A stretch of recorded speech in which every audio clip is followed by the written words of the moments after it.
Welcome to Where Stories Meet, a storytelling podcast located here in Abingdon, Virginia. Today we have another short story segment from David Winship.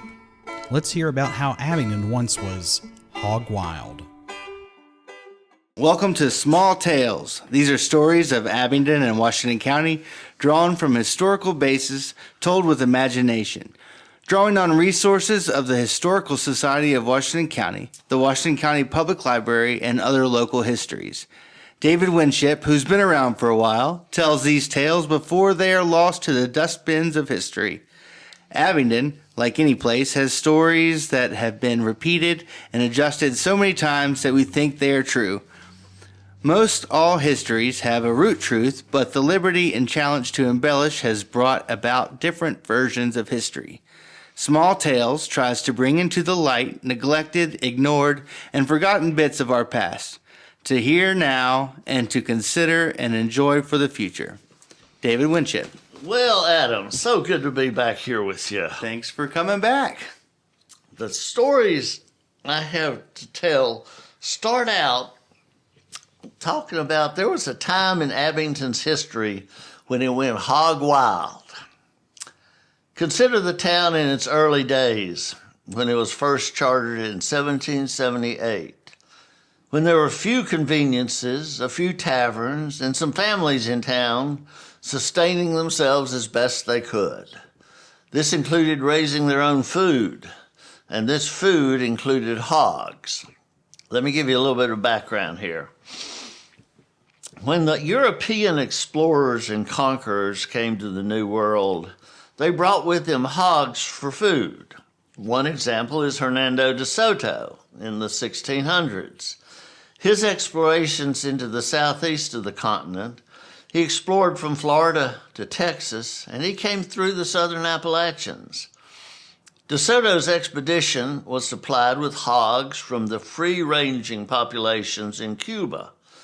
During his expedition, De Soto's men would drive the hogs ahead of the regiment, allowing the hogs to forage in the woods, and this provided the food for the hogs, which then provided food for the men. The explorers regularly left groups of hogs behind so there would be food sources for their return journey. But hogs left to their own devices will forage and fatten and become feral. As European colonization progressed, swine livestock continued to be a part of the new settlements. Whether the settlements failed or succeeded, the free-ranging pigs remained and continued to establish their own populations. So back to Abingdon going hog wild.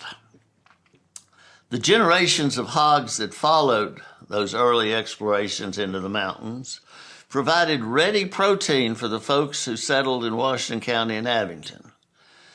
I'm certain that domesticating hogs was a difficult task. Taming a wild animal and then raising successive generations in captivity would be challenging. One difficulty is that the caged animal will instinctively try to get out, and hogs are excellent rooters with snouts and hooves. This led to many hogs running loose in the town of Abingdon, which had dirt streets and unenclosed house foundations providing shade and shelter and dirt for those loose hogs. When these hogs were domesticated, in order to avoid ownership disputes, a branding system was established. Hogs were earmarked, note that word origin there, with a variety of notches and slits and holes that were cut or punched in their ears. Each hog owner had its own designated pattern to distinguish his stock. In Abingdon, the recorded and transcribed minutes of the town council of that first year list primarily two transactions, that of settling estates and recording the notching of hogs' ears. The first gives a view of the generational transitions of our county residents. The second gives an insight into the agricultural as well as the cultural aspect of living on the frontier. Recorded were those patterns of ear notches. In a meeting in 1809, several of the leading men of town had their hog notches recorded. These included William Trigg's mark was, and I quote, a crop and under keel in the right ear and a crop and slit in the left. Michael Shaver's mark was, and I quote, a crop off the right ear and a swallow fork in the left, unquote. James White's mark was, and I quote, a crop off the right ear and an under keel on the left ear, unquote. Apparently, having hogs loose in town proved to be quite a major problem in the early decades of the town as it grew. It became such a problem that the Board of Trustees, or the Town Council, when it met on May 9th, 1828, passed an ordinance to restrain hogs from running at large in the town. As part of this ordinance, the town sergeant or police officer would get 25 cents for every stray hog he caught and put in the pound. So there was a time when Abingdon was hog wild. Stories from our past and of our past have long fascinated us. Some folks have written down the stories, entering them into a written record of history. And I say that with emphasis that history is the history and the story of men written by the winners. Another continuing tradition that we have is our heritage, which is primarily the story of women who have never been the winners in Western civilization. We know our heritage from their stories and from utilitarian and decorative crafts and art. And we have many to thank for recording these stories, these histories, and these tangible crafts and art objects. Historically, the primary recorder of our regional history of Washington County in Southwest Virginia was Lewis Preston Summers, a lawyer from Abingdon in the 1900s, whose family had been here from the early settlement times. Summers' histories were book length, and others have researched and written over the years, often in newspapers and other articles. Now, the Historical Society of Washington County has a wonderful library, and I draw some of my stories from their collections, as well as I use them to verify and fill in some of the gaps in some of my stories. So if you're interested in local history, I highly recommend you're joining the Historical Society. They're good folks, and they would like to and want to help you in your historical explorations. Now, the backcountry art and craft collection of the William King Museum is extensive, impressive, and on display. So I encourage everyone who's interested in the stories we have here in Abingdon and Washington County to take advantage of both the Historical Society, the William King Museum, and our public library. So I've mentioned a few names as I've told this hog wild tale, and I'd like to follow up on a few of those in this edition of Small Tales. Now, the first is about Hernando de Soto's expedition in the 1600s. The explorations of de Soto are usually briefly told in U.S. history, bunched along with Columbus and before Jamestown, the Pilgrims, and the Revolutionary War. What is generally not told is that he came through the southern Appalachians. He came into the southern mountains and encountered some of the native tribes before he went west. De Soto left a contingent of his exploration in a fort on the Carolina side of the mountains in 1567. Juan Pardo, a Spanish explorer, established Fort San Juan in the native town of Joara, which is in modern-day Burke County, North Carolina, making it the first European settlement in the interior of what's now the United States. One of the excursions made by these Spanish soldiers from the fort was to the Salt Licks, where is now Saltville, and where animals and indigenous people had lived for hundreds, even thousands of years. A native tribe lived there, and Pardo made an excursion into the Saltville fields, searching for riches and women, and the tribe was decimated. The tribe has since been often called the Yuchi, whose descendants still claim a heritage. Remnants of the settlements have turned up in some of the archaeological investigations there in Saltville, and my recollection is that most of the remains of where the village was believed to be located is in the back of the school there. Rarely are positive stories of enslaved persons recorded in history. This is the story of the person that Summers describes as, and I quote, William Trigg's Yellow Man Joe, unquote. Now, Summers capitalizes Joe's name, and I'm not sure why. Perhaps Summer was emphasizing Joe's name to draw attention to a slave saving Abingdon. It could be. But let me tell you this story. Let's go back to Abingdon in the early part of the 19th century. This is before they passed the ordinance about keeping hogs out of the streets and under the houses. Between 1810 and 1812, Abingdon built a new courthouse on the public square. It was brick and substantial and served the county until 1848. Shortly after completion, the country entered into the War of 1812. By that time, Abingdon had an established post office, a newspaper, and was the center of business life in Southwest Virginia, East Tennessee, and Kentucky. Abingdon's first great fire occurred on September 10th, 1812. It was a Thursday night. It started at a brick building that Francis Preston had recently built. Now, Preston's the one who built his home that we now know as the Martha Washington Inn, and he built it in 1832, but this was a previous building, and he had a house probably located on the same location. In that fire, many houses and buildings around were burned, and there were suspicions about the origin, because additionally an effort was made to burn the new courthouse.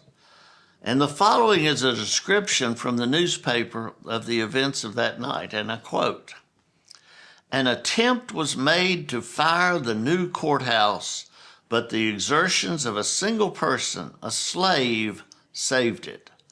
Captain Francis Smith, who was early on the spot, discovered the fire in the courthouse. He entered when the flames had risen to the height of a man's head.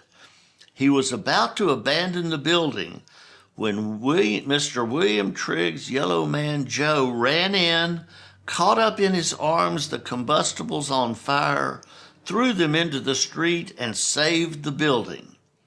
This was done at the hazard of his life. If the courthouse had been consumed, we apprehend not a building in the western precinct of the town would have escaped. And the article continues. The citizens are about to reward Joe by presenting him with a sum of money. A subscription will be handed to the citizens of the town for that purpose.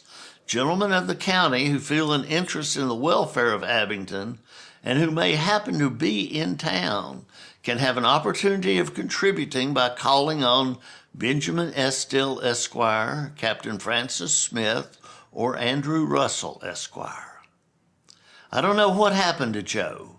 Town fathers seem to be willing to give him some money, but William Trigg might not have been found giving him his freedom was so palatable. Slavery in the region has a lot of untold stories that are drifting away as our elders pass away. The history of black Appalachians was not recorded by white historians. Sometimes we can find mention within newspapers of the times of items of the black population, free and enslaved. Here's one such article that was reported in 1837. This occurs in Sullivan County, Tennessee. It's the record of a contract which was found in the deed book of 1837 in the Sullivan County Courthouse. And this is how it read.